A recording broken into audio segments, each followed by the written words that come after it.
fix this problem on your funny prank sounds app.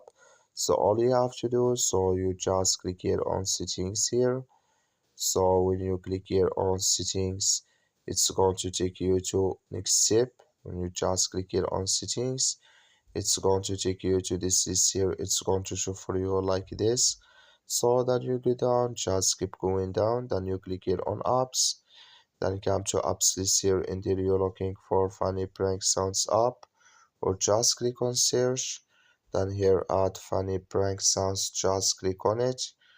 So then it's going to take you to this list here. Click on for stop, then you click on OK, then you go down here, just click on storage, come to storage list here, you just click on clear cache. Then all you have to do, so you just turn off your Wi-Fi and turn on it again, then it's going to work with you.